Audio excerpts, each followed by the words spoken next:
Mình biết là chị cũng coi Facebook em nè. Không, chị có biết Facebook em là thứ gì có biết đâu. Rồi chị cũng coi chứ. Coi đây bữa nào nữa thôi với bông mới bét ngán mới chụp lại. Coi đây nữa.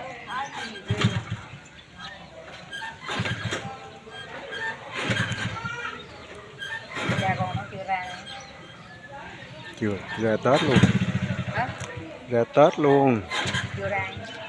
Ra về Tết luôn, không có hàng mà. Nghi nói vậy còn không biết.